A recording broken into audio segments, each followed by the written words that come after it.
Dengan pesona dan pengalamannya, Ben telah berhasil memenangkan rasa hormat mereka. Namun, keadaan tak berjalan mulus selamanya. Suatu pagi, seperti biasa, Ben menjemput Julia. Dia membunyikan bel, lalu berbalik menunggu di dekat mobil. Namun suami Julia yang membuka pintu dan dengan ramah mengajaknya masuk untuk minum kopi. Awalnya Ben menolak dengan sopan, tapi sang suami bersikeras. Akhirnya Ben masuk ke dalam.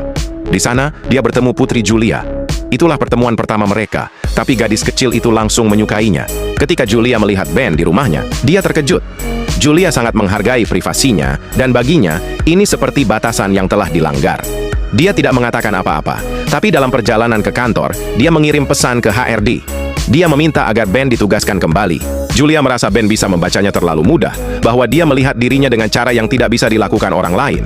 Padahal bagi Ben, Julia hanyalah bosnya, seseorang yang dia kagumi dengan tulus. Dia menghargai ambisinya, menyukai semangatnya. Julia bahkan pernah datang ke gudang hanya untuk memantau hal sekecil pengemasan. Mungkin itulah sebabnya dia sukses. Suatu malam, Julia lembur di kantor. Ketika dia akhirnya mengangkat kepala, Ben masih duduk di mejanya. Julia sadar, Ben menunggunya. Akhirnya Julia mengambil makanan dan berbagi dengannya. Itulah pertama kalinya mereka benar-benar mengobrol. Ben bercerita bahwa dulu dia bekerja di pabrik percetakan. Tiba-tiba Julia teringat. Gedung ini dulunya memang pabrik percetakan. Saat itulah Julia menyadari, perusahaan ini sekarang berdiri di tempat yang sama, di mana Ben menghabiskan 40 tahun hidupnya. Ini bukan sekadar pekerjaan baginya, ini adalah rumah. Setelah sekian lama, dia kembali, kali ini sebagai karyawan magang. Malam itu, Julia merasakan sesuatu telah berubah. Cerita-cerita Ben lucu, penuh pertimbangan, dan berisi. Untuk pertama kalinya dia tertidur di mobil dengan tenang. Itu adalah tanda kepercayaan. Keesokan harinya Julia berangkat kerja dengan semangat. Namun, begitu masuk mobil, dia heran kenapa sopirnya ganti.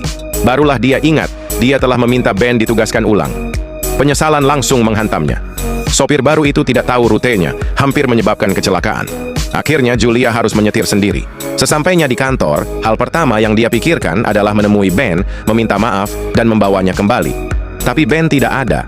Dia bertanya ke sana-sini, mencarinya di mana-mana, dan saat itulah dia menemukan sebuah rahasia yang akan mengubah hidupnya selamanya.